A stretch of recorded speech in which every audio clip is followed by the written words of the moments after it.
Hello gamers and welcome to another episode of Cam Talks Games. I'm Cam and today I'll be giving the PSP its flowers and going over my top 5 favorite games to play on the PSP in 2025. So kick back, relax, and let's press start.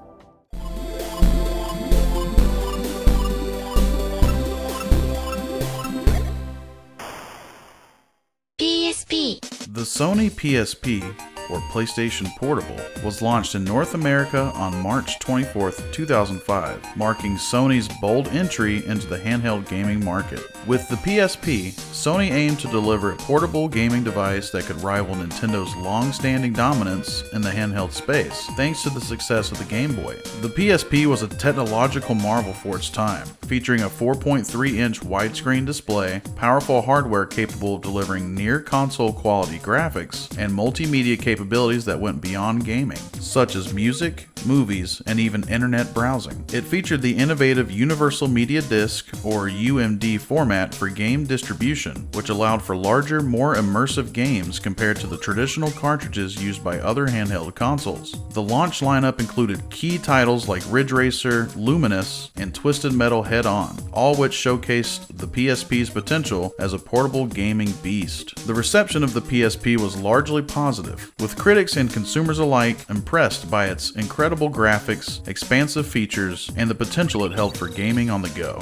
Many praised the PSP for offering console-quality graphics on a portable device, with titles like Gran Turismo and Final Fantasy VII Crisis Core, proving that it could deliver a premium gaming experience. The UMD format, however, faced criticism for not gaining traction outside of gaming, as the PSP's potential as a portable media player never fully realized due to issues with the UMD's durability and lack of support from movie studios. Despite that, the PSP built a solid library of games, with standout titles such as God of War Chains of Olympus, Grand Theft Auto Liberty City Stories, and Metal Gear Solid Portable Ops, which helped maintain its appeal. Its ability to play music, videos, and even browse the internet set it apart from other gaming devices at the time, and with Wi-Fi connectivity, it opened up the door for online play and a variety of other digital entertainment options. However, despite its early success, the PSP eventually faced stiff competition from the Nintendo DS, which benefited from a wider library of family-friendly games, touchscreen innovations, and a strong global presence. Sony's PSP also faced a number of challenges over its lifespan, including high piracy rates, as the console's firmware was easily hackable, which led to lost sales in both hardware and software. Nevertheless, the PSP maintained a dedicated fan base and was instrumental in paving the way for future portable consoles, including my personal favorite, the PlayStation Vita, which took many of the lessons learned from the PSP and refined them. By the time it was discontinued in 2014, the PSP had sold over 81 million units worldwide, leaving behind a rich legacy of classic titles, a vibrant fan community, and the acknowledgement of Sony's ambition in the portable gaming space. Despite some setbacks, the PSP is still remembered fondly for its groundbreaking attempt to blend the worlds of handheld gaming, multimedia, and entertainment into one portable powerhouse. Now, with all of that said, today I'd like to share my 5 favorite PSP games to play on the PSP system in 2025. After this video, I will also be sharing my top 5 favorite PSP games that I prefer to play on the PlayStation Vita thanks to modded controls. But for this video, I just wanted to focus on the games that I feel still play great on the PSP despite the Vita's improved control options. So let's get started.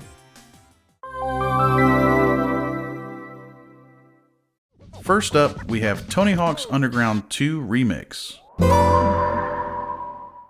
Tony Hawk's Underground 2 Remix is, well, a remix of the beloved Tony Hawk's Underground 2, squeezed into the little PSP. Released on March 24, 2005, this handheld version lets you take your skater across international locales, pulling off outrageous tricks, vandalizing monuments, and pranking your way through some of the most bizarre levels the franchise has ever dreamed up. You could still customize your character, but now you can do it in between bus stops, as the game allowed you to create your own skater, complete with wild outfits and even even wilder moves. The gameplay itself was the same frenetic blend of high-flying tricks and outlandish objectives that defined Thug 2, but with a few PSP-specific tweaks. The levels were smaller and slightly less detailed, but the sheer amount of action crammed into each one was impressive. From the opening cinematic, where you're thrown into a skateboarding world destruction tour, skating through the streets of New Orleans, or doing stunts in a creepy Japanese theme park, the game gave you a mix of thrilling skate sessions and ridiculous challenges. And yes, the game still had the hallmark of Thug 2, causing havoc. You'd still complete objectives like smashing statues, setting things on fire, or jumping off of buildings, all while pulling off gnarly grinds, kickflips, and manuals. But the real magic came from the controls. Using the PSP's face buttons and the analog nub, you could pull off combos and chain tricks like a seasoned pro. Sure, the handheld's version wasn't as complex or visually polished as the PS2 counterpart, but it was fast, fun, and perfectly suited for quick sessions. And if you had a friend with a PSP, you could even battle them in multiplayer to see who could rack up the most insane points or pull off the wildest tricks. Tony Hawk's Underground 2 Remix on the PSP was everything you loved about the console version, now available in the palm of your hands. Next up, we have Loco Roco 2.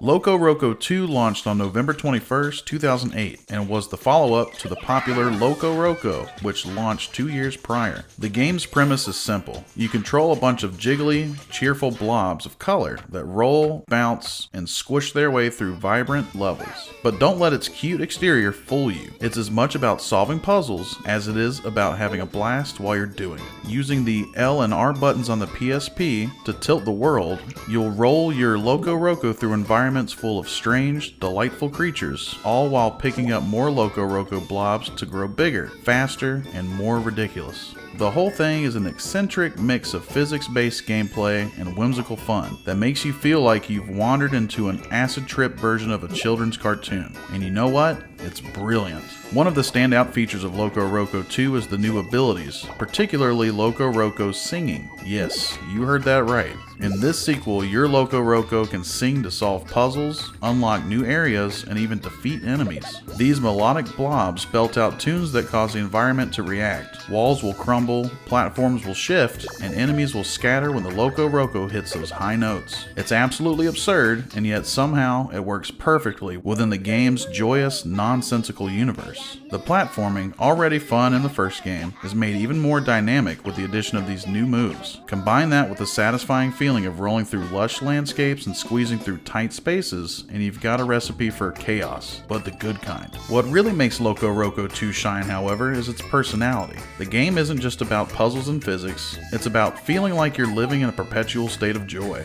The soundtrack is infectious. Each level has its own catchy, playful tune that'll be stuck in your head for days, and honestly, you won't even mind. The levels are designed with a playful sense of adventure, and there's always something new to discover, whether it's a hidden area, a new type of Loco Roco, or a minigame where you race against time to gather as many blobs as possible. The game feels alive, from the blobby characters with their bouncy personalities to the vibrant, ever-changing environments. It's like a never-ending party in a world where the laws of physics are just suggestions, and the only thing that matters is rolling with the fun. And of course, singing. Always singing. Next is one of my favorite street racing games, Need for Speed Underground Rivals. Need for Speed Underground Rivals roared onto the PSP on February 24th, 2005, and was a portable version of everything that made the Need for Speed Underground series a street racing phenomenon. Neon lights, souped-up cars, and enough drift action to make your head spin. The game delivered the kind of fast-paced racing action that made you feel like you were tearing through the streets of Tokyo or some gritty urban sprawl, except now you could do it while sitting on a bus or pretending to work in class. It wasn't just about speed. Need for Speed Underground Rivals was all about style, with a huge focus on car customization. You could trick out your ride with an array of parts, including spoilers, rims, and even neon underglow, because what's street racing without a glowing, over-the-top display of your personality? The game's single-player mode offered a campaign full of high-stakes races where you built up your reputation, unlocked new cars, and earned cash to continue upgrading your ride. But what really set Underground Rivals apart was its sense of speed. When you hit that turbo boost and zipped down the neon-lit streets, it felt like you were in an action movie. But with less crashing and more "I totally just beat that guy" moments. Races took place across a variety of urban environments, from tight alleyways to wide open highways, and the dynamic soundtrack, which included some serious 2000s bangers, pumped you up as you drifted around corners like a pro. And just when you thought you had mastered the track, the AI opponents would come at you with everything they had, pushing you to keep improving and perfecting your racing line. The multiplayer mode also brought some real excitement to the game. You could link up with a friend and race head-to-head, which was a pretty big deal for a handheld game at the time. While it wasn't as feature-packed as the console versions of Need for Speed, Underground Rivals still provided plenty of thrills, offering both local and ad hoc wireless multiplayer that allowed for some fierce competition. Whether you were going head-to-head in a street race or just trying to outclass each other with your car mods, it was the perfect way to show off your skills and your ride. While it didn't have the massive open-world environments of some later racing games, Need for Speed Underground Rivals packed all the adrenaline, customization, and neon lights of street racing into a little portable package, proving that living fast and furious was just as fun on the go. Next up, we have Ultimate Ghosts and Goblins. Ghosts and Goblins on the SNES is still to this day one of the most difficult games I've ever played. I mean, getting through Elden Ring was easier than that game. Then when the sequel to the brutal SNES classic, Ultimate Ghosts and Goblins, landed on the PSP on August 29th, 2006, it was like Capcom took the classic brutal platformer from the 90s, dusted it off, and cranked the difficulty up to 11, then added a whole new layer of hell. As the latest installment in the Ghosts and Goblins series at the time, it stayed true to the franchise's roots, offering a mix of punishing gameplay and comically over-the-top action.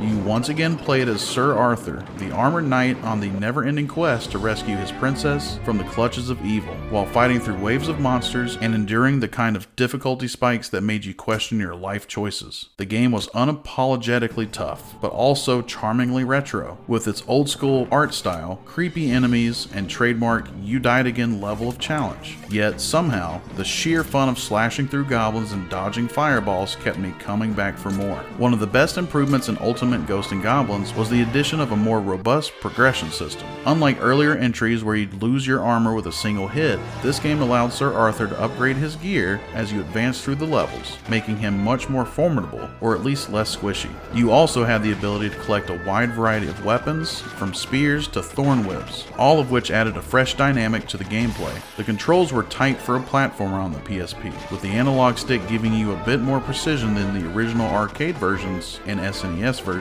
and the level design was challenging but fair, if you could keep your temper in check long enough to figure it out. Of course, Ultimate Ghosts and Goblins didn't hold your hand.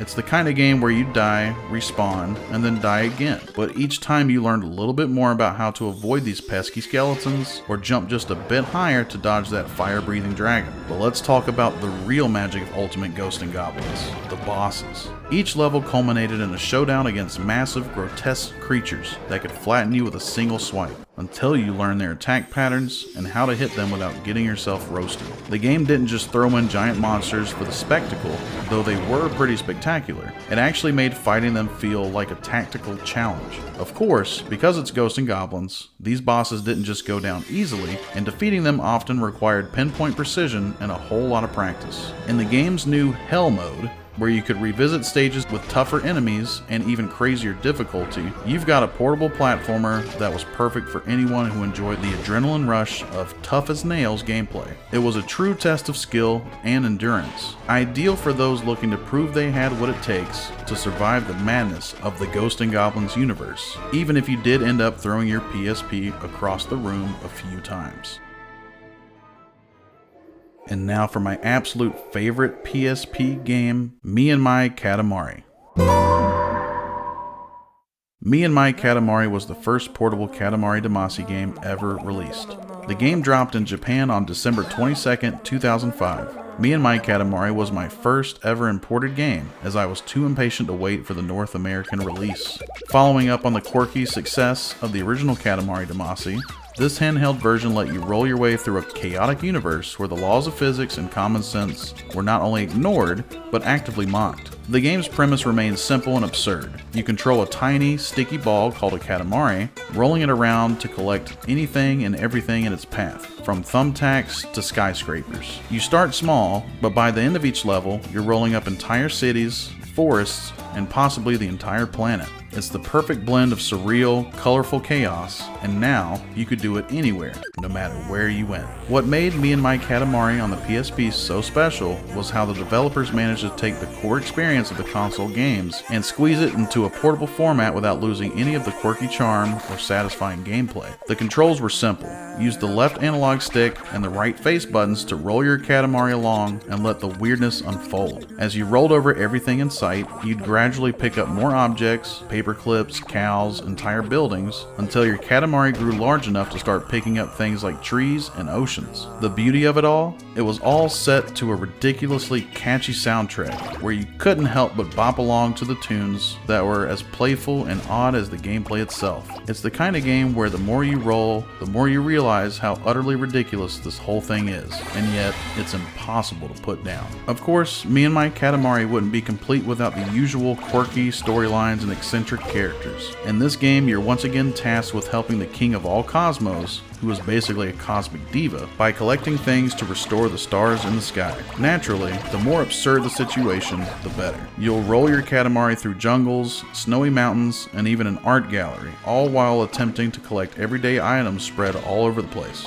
And because it's Katamari, it's the kind of game that takes itself just seriously enough to make you feel like you're making progress in the weirdest way possible, while also being completely unashamed of how silly it is. Whether you were collecting ants or entire countries, Me and My Katamari on the PSP was a pocket-sized reminder that sometimes it's the weirdest games that are the most fun, and it always helps if you can roll up a whale while you're at it.